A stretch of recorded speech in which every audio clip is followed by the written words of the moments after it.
नमस्कार। स्वरांजलि चैनल में आप सभी प्रबुद्ध जनों का हार्दिक अभिनंदन है, स्वागत है। और मैं हूं विनोद वर्मा दुर्गेश। आज फिर उपस्थित हूं आपके समक्ष छंद कक्षा में संयुक्ताक्षर की मात्रा गणना के साथ में। एक निवेदन, वीडियो शुरू करने से पहले अगर आप इस चैनल पर नए हैं तो आप स्वरांजलि चैनल को सब्सक्राइब करना ना भूलें, क्योंकि स्वरांजलि चैनल पर छंद कक्षा में छंदों से संबंधित जितनी भी वीडियोस हैं उनकी जानकारी आप तक तुरंत पहुंच जाएगी। इसलिए आपसे निवेदन कि आप इस चैनल को सब्सक्राइब जरूर कर दें और साथ में बेल आइकन को भी दबा दें। इस निवेदन के साथ आइए शुरू करते हैं आज की वीडियो। छंद कक्षा में संयुक्ताक्षर की मात्रा गणना। तो सबसे पहले संयुक्त अक्षर क्या होते हैं पहले तो हम वो देख लेते हैं। जैसे श, त्र, य, ध और द्व, ये क्या है? दो व्यंजन के योग से बने हैं भाई, इसलिए इन्हें संयुक्त अक्षर कहा गया, क्योंकि इनमें दो दो व्यंजन है। कैसे भाई? श को अगर हम देखें किन किन से मिलकर के बना है? क और श, तब जाकर के बना है श। आगे दिया है त्र, तो त्र कैसे बना है? त और र, जब जाके बना है त्र। य, अब इसमें क्या है? ज प्लस य, तो बना है य। ध, इसमें क्या है? द और ध, तब जाकर के ये ध बना है। इसके बाद इसमें दिया है अगला जो शब्द है वो दिया है द्व। अब द्व में क्या दिया है? द और व, तब जाकर के बना है द्व। तो ये बात आपको याद रखनी है कि ये संयुक्त अक्षर हैं। अब संयुक्त अक्षर होने के कारण इनमें दो दो व्यंजन, दो दो हो गए ना भाई, दो व्यंजन के योग से ये बने हैं, तो इस कारण से ये दीर्घ मात्रिक हैं। मतलब इनमें दो दो मात्राएं हैं। ये बात आपको याद रखनी है भाई, इनमें दो दो मात्राएं हैं क्योंकि ये संयुक्त अक्षर हैं। ये बात आपको याद रखनी है। आगे जो बात कही है इसमें कि संयुक्त अक्षर में चाहे जितने भी व्यंजन लगे हों, गणना तो सिर्फ स्वर की ही की जाएगी भाई। मतलब व्यंजन जो होते हैं, मैं बार बार ये बात समझा रहा हूं कि स्वरों के मेल से बने होते हैं, और इसमें यही बात कही गई है कि संयुक्त अक्षर में चाहे कितने भी व्यंजन हो, गणना तो स्वर की होगी भाई। कैसे? जैसे शब्द दिया गया है प्रथम, ये प्रथम एक शब्द है, इस शब्द में हमें लग रहा है ये संयुक्त है। अब इसमें प्र की बात हो रही नहीं, संयुक्त है। कैसे संयुक्त है? प्र के साथ में अ जुड़ा हुआ है, लेकिन मात्रा इसकी एक ही रहेगी, क्योंकि प्र अ आ रहा है। जब उच्चारण कर रहे हैं तो हमारा उच्चारण जो है अ के रूप में हो रहा है, और अ हमारा क्या है? लघु मात्रिक वर्ण है। तो लघु मात्रिक वर्ण होने के कारण यहां पर एक मात्रा होगी, यही बात यहां पर समझाई गई है। और आगे दिया है ऐसा ही शब्द आगे मिल जाए प्रातः। अब प्रातः में क्या है? देखिए इसमें प्रा जो है दूर से ही दिख रहा है, या समझने की भी हमें थोड़ी सी भी आवश्यकता किस लिए है? क्योंकि इसमें प्र और आ जो है हमारा दीर्घ स्वर है। पता है हमें दीर्घ वर्ण है, तो दीर्घ स्वर दीर्घ अक्षर होने के कारण इसमें दो मात्राएं आ जाएंगी। ठीक है भाई। अब तह, यहां पर भी ये दीर्घ हो गया। अब दीर्घ हो गया तो यहां पर भी दो मात्राएं। ये चीजें हमें याद रखनी है संयुक्त अक्षर में। ठीक है भाई, आगे देखते हैं आगे क्या बताया गया है। संयुक्त अक्षर के पूर्व यदि कोई लघु अक्षर है, मतलब हमने संयुक्त अक्षर देखा और उससे पहले यदि कोई लघु अक्षर हमें मिल जाता है तो दोनों मिलकर के दीर्घ हो जाते हैं। अब दोनों का दीर्घ होना कैसे, वो हम एक उदाहरण के माध्यम से देखेंगे। जैसे शब्द दिया गया है उपग्रह। अब उपग्रह को हम तोड़ करके देखते हैं। पहले तो देखिए उ ये स्वतंत्र है, ठीक है, इसकी मात्रा एक रहेगी। अब पहले ग्रह को हम देखें, पै की जब हम गिनती करेंगे तो पै वर्ण की गिनती करने से पूर्व हम ग के अंदर जो र है उसको देख लेते हैं। अब देखिए यहां पर जब हम इसको तोड़ रहे हैं उ अलग से रह गया। अब पै के साथ में ग आएगा भाई, उपग्रह यह इसका उच्चारण है। तो प के साथ में ग जुड़ जाएगा, ये हलंत वाला है, एक और एक मिलकर के दो मात्राएं इसकी हो जाएंगी। अब उपग्रह, अब र यहां पर पूर्ण वर्ण रह जाएगा एक मात्रिक, तो इसकी एक मात्रा यहां पर रह जाएगी और है की एक मात्रा रह जाएगी। इस तरीके से हम देख सकते हैं कि संयुक्त अक्षर के पूर्व यदि कोई लघु अक्षर, क्योंकि ये लघु है ना भाई, पै लघु था और ये संयुक्त अक्षर था, तो संयुक्त अक्षर से पहले लघु अक्षर है तो दोनों मिलकर के दीर्घ हो जाएंगे। तो ये दोनों मिल ही तो रहे हैं भाई, पै और ग। यहां पर हमने दोनों को इकट्ठा किया, इनका मेल किया है, पै को ग के साथ मिलाया है। इनको संयुक्त करने से मात्राएं दीर्घ हो गई, यानी दो मात्राएं हो जाएंगी।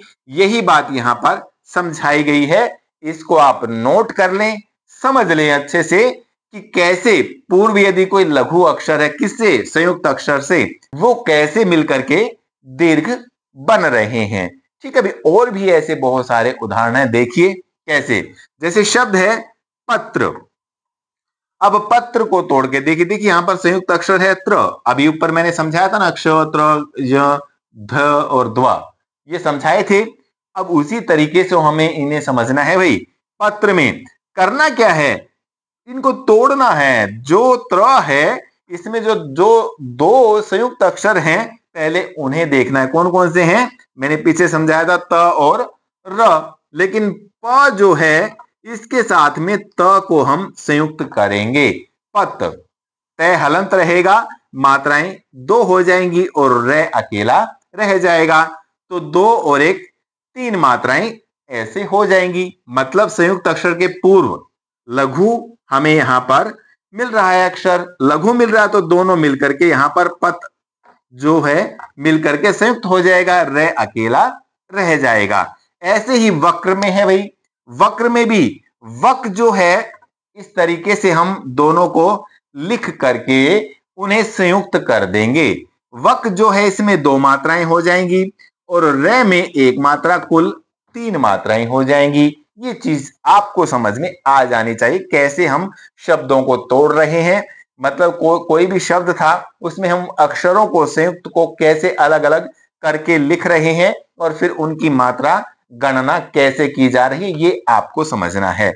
अगला शब्द इसमें दिया यक्ष। अब यक्ष में भी पहले श जो है मैंने तोड़ करके आपको समझाया था कैसे टूटेगा, संयुक्त कैसे है, क और श।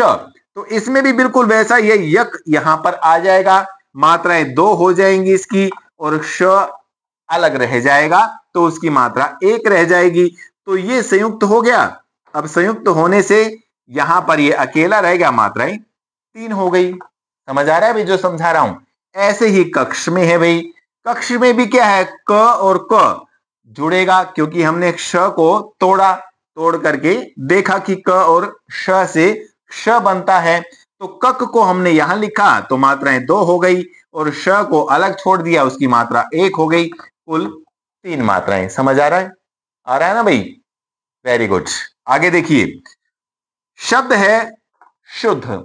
अब शुद्ध में क्या है, वही इसको तोड़ करके देखना है। मैंने बताया था पीछे कि ध जो है द और ध से मिलकर के बना है। तो इसमें क्या है, हमने शु और द ये वाला पहले इसका ले लिया शु के साथ में, तो ये संयुक्त हो गया, मात्राएं दो हो गई और ध जो है वो अलग रह गया, मात्रा एक रह गई, कुल तीन मात्राएं। आया समझ में। अगला शब्द देखिए, नहीं आया तो भी आ जाएगा। अगला है गोत्र। अब गोत्र में क्या है, ये चीज आपको समझनी है थोड़ी सी भाई, बात वही है। तोड़ना तो हमें त और र, गोत्र में त और र से बना है त्र।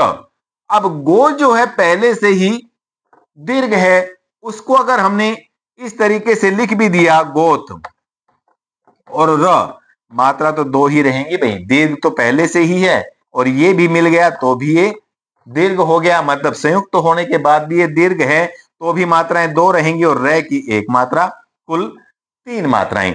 ये बात आपको समझनी है भाई, एक एक चीज आपको मैं खुल करके समझा रहा हूं और ये बात बार बार समझा रहा हूं कि किस तरीके से हम संयुक्त अक्षर जो हैं उनको तोड़ेंगे, उनको तोड़ने के बाद कैसे वो संयुक्त हो रहे हैं, संयुक्त होने के बाद कैसे वो दीर्घ हो रहे हैं, दीर्घ होने के बाद उनकी मात्राएं कितनी बन रही हैं, ये बात आपको याद रखनी है। ठीक है भाई, समझ में आ रहा है जो समझा रहा हूं? अगर बात समझ में आ रही है तो कमेंट बॉक्स में लिख करके मुझे जरूर बताएं भाई कि आपको समझ में आया या नहीं आया। कहीं कोई दिक्कत आ रही है तो भी आप लिख करके बताएं, पूछें, आपको उसका जवाब दिया जाएगा, आपकी हर समस्या का समाधान किया जाएगा।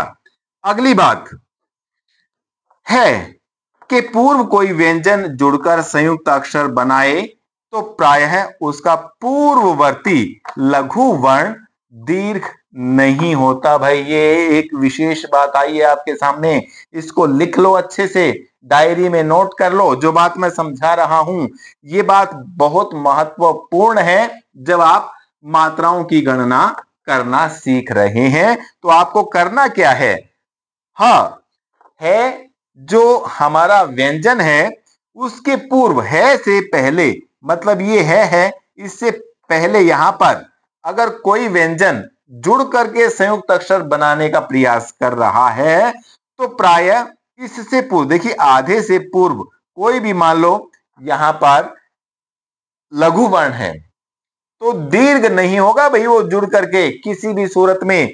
ये बात आपको याद रखनी है, जो बात मैं यहां पर समझा रहा हूं वो बात आप अभी नोट कर लेना कि है से पहले यदि कोई व्यंजन जुड़ करके और उसको संयुक्त अक्षर बना रहा है तो इससे पहले वाला जो भी लघु वर्ण होगा वो दीर्घ नहीं होगा भाई।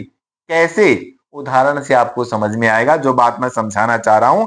जैसे यहां पर शब्द लिया तुम्हारा और बात यहां पर हो रही है कि, अब हा में यहां पर है दिया है तो इससे पहले आधा में जो दिया है हम अब तक यही लिखते आए थे कि अगर आधा वर्ण कहीं भी है तो उसको हम आगे जोड़ देते हैं, जैसे ये दिया तुम्हारा। अब इसमें हम क्या करते थे कि जो ये आधा वर्ण है इसका प्रभाव इसके ऊपर पड़ना चाहिए, लिखना हमें ऐसे चाहिए तुम और फिर हा और फिर रा, लिखना तो यही चाहिए।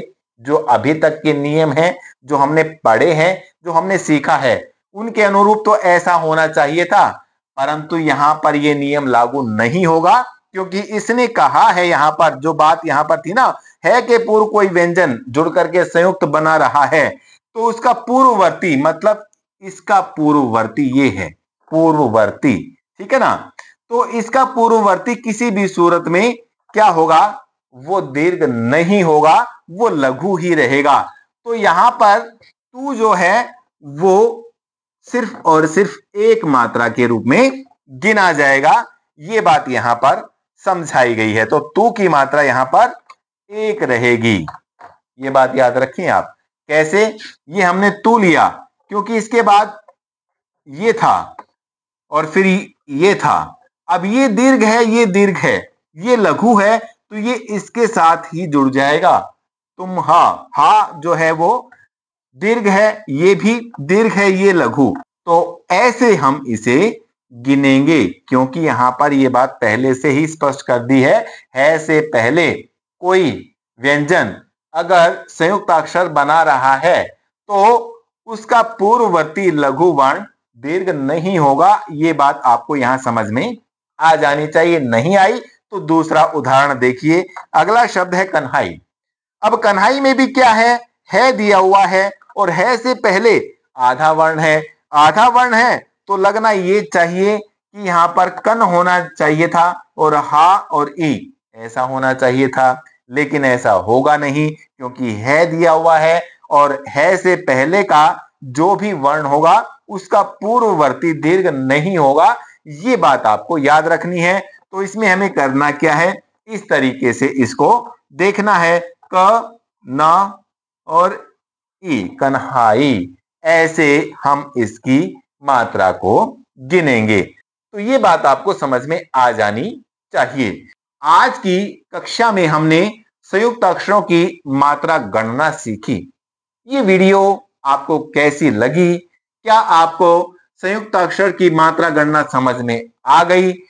अगर ये चीजें आपको समझ में आ गई हो तो पहले तो वीडियो को आप लाइक कर दीजिएगा और साथ साथ में कमेंट बॉक्स में लिख करके बताइएगा कि आपको वीडियो या ये सारी जानकारी समझ में आ गई। अगर आपको ये वीडियो अच्छी लगी हो, आपका कोई साथी मात्रा गणना सीखना चाहता है, छंद सीखना चाहता है, तो उस तक इस वीडियो को शेयर जरूर कर दीजिएगा। ठीक है भाई। साथ में जो स्वरांजलि चैनल है उसको सब्सक्राइब करना मत भूलिएगा भाई, क्योंकि अगर आप चैनल को सब्सक्राइब करते हैं तो स्वरांजलि चैनल पर अपलोड की जाने वाली हर वीडियो की जानकारी आप तक पहुंच जाएगी। आप सबका स्वरांजलि चैनल के साथ जुड़ने पर मैं विनोद वर्मा दुर्गेश हार्दिक धन्यवाद करता हूं।